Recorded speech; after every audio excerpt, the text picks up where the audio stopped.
Before we get into it, let's address the elephant in the room. This video is not condoning or supporting the behavior of the writer-director of Jeepers Creepers, and so the focus will not be on them and they will not be named. It is solely to focus on a film, not the actions of the filmmaker. It's a hard line to walk with art and the artist when it comes to this film, and wherever you land on how you view this is fair. But as a monster movie, we will review just that, a movie.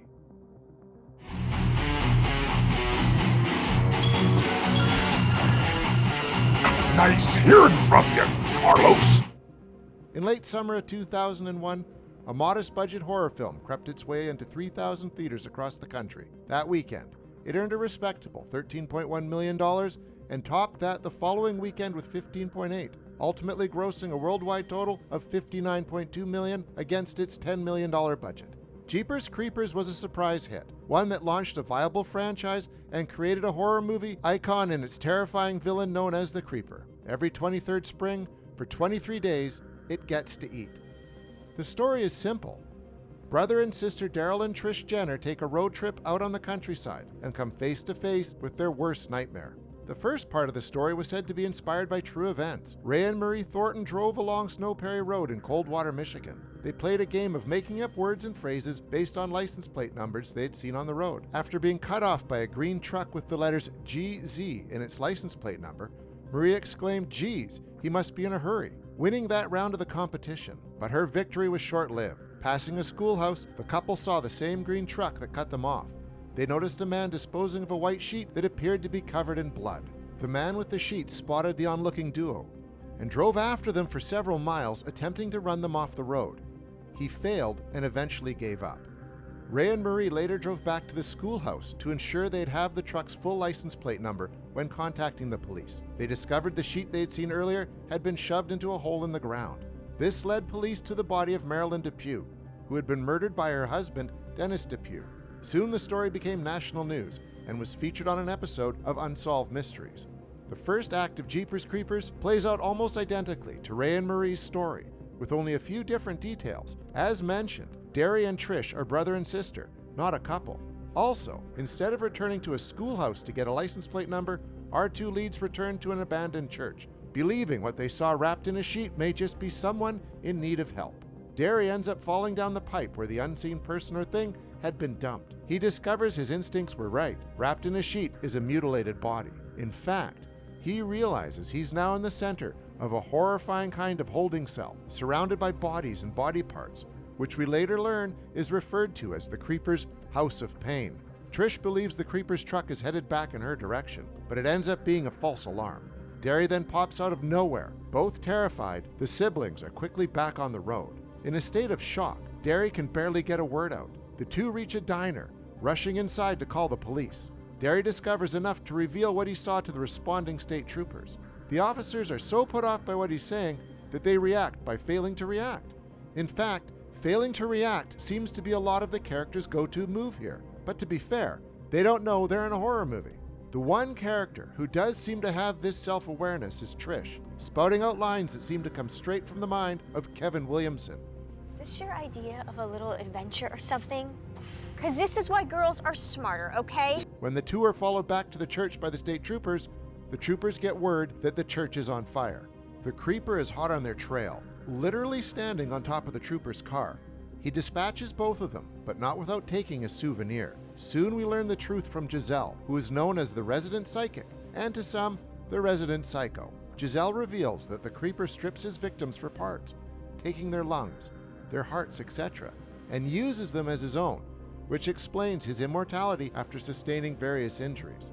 The Creeper seeks out body parts by smell, able to sense the fear of his victims through their specific scent. Giselle warns the Jenner siblings that she's had hazy yet prophetic dreams that the demon is after one of them, and he'll continue to pursue until he gets what he's after. As predicted, the antagonist follows Derry and Trish to the police station. The electricity is shut off. Even with the backup lights on, the station is dark enough to warrant an inmate head count, counting the jailed men. An officer comes across the creature hunched over inside a jail cell. The Creeper appears to be eating the flesh of the inmates. Cut to Sergeant Davis Tubbs, who receives an alarming update on his radio about an unknown prowler who's biting police officers and climbing up walls. Seeking refuge for Derry and Trish, Giselle gets credit for at least trying to prevent her horrific visions from coming true. The creeper even comes face to face, well, neck to face with her, sniffing her and determining whether or not he wants to feed on her, ultimately letting her go. After getting past several officers, the creeper takes hold of his target, Derry. Trish volunteers to switch places with her brother, demanding the monster take her instead, but this only puts him off. He doesn't want someone who's willing to go with him. He prefers someone who's more afraid. Like Pennywise or Freddy Krueger, the creeper feeds off fear.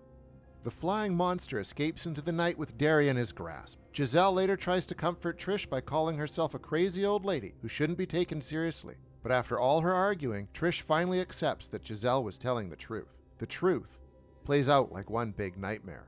In what appears to be an abandoned factory, a phonograph plays the haunting tune of Jeepers Creepers. Derry's body is revealed with his eyes missing, and both the front and back of his head hollowed out. In one spooky send-off, we see Derry's eye, now part of the creeper, looking straight into the camera through Derry's hollowed-out head. Bringing to life the terrifying look of the creeper is makeup FX artist Brian Penacas, who worked on several productions prior, including Face Off and Batman and Robin. He would later work on Jeepers Creepers 2 and a couple larger-scale productions, such as Guardians of the Galaxy and The Hunger Games, Mockingjay Part 1. His work on Jeepers Creepers was recognized by Fangoria's Chainsaw Awards, earning him a nomination for Best Makeup Creature FX, losing out to 13 Ghosts. Underneath the creeper makeup is actor Jonathan Breck. Breck got the part after impressing the director with his terrifying audition. To audition, actors came in and did the creeper's infamous sniff test. Breck nailed his audition by never breaking character. That same dedication shows on screen, with Breck bringing an unsettling intensity to every scene. He continued to play the role in the 2003 sequel Jeepers Creepers 2 and in 2017's Jeepers Creepers 3. Also giving an intense performance is Patricia Belcher, who plays Giselle. She had been in several movie and TV roles before she was cast as the well-meaning but ominous-sounding psychic. The role of Giselle is campy, but Belcher plays her with such conviction. Once she gets going, you can't believe what she predicts is anything but the truth. Trish Jenner is played by Gina Phillips, who stated that she was drawn to the script because of the strong connection between Derry and Trish. According to Phillips, she prepared for the role by writing diary entries from Trish's point of view, thus learning how she would respond in any situation. This came in handy when the script's original ending was discarded due to budgetary constraints, and Phillips and Long were able to improvise their lines. Justin Long's audition won over other actors who came across as tough and bold, which wasn't right for the character. Long was able to appear more vulnerable and could convey the fear necessary for the role, thus landing him the part of Derry. The brother and sister dynamic works well, with Derry acting out the audience's fear and Trish being the more practical, proactive one. Reviews for the film were decent but not great, at a 46% approval rating from critics on Rotten Tomatoes and a 49% audience score. The film has aged well and has had a strong fan base throughout the years, and had it been released today, it most likely would have scored much higher. The franchise has spawned 3 sequels. Part 2 is popular with fans and was on par with the original's box office revenue, but scored a 24% approval rating from critics, according to Rotten Tomatoes. Jeepers Creepers 3 and Jeepers Creepers Reborn both performed poorly, with critics and audiences both bringing in disastrous box office results. 2 versions of the DVD were released in 2002. One was the standard release, while the other included 10 deleted scenes, director's commentary, and a 6-part behind-the-scenes featurette.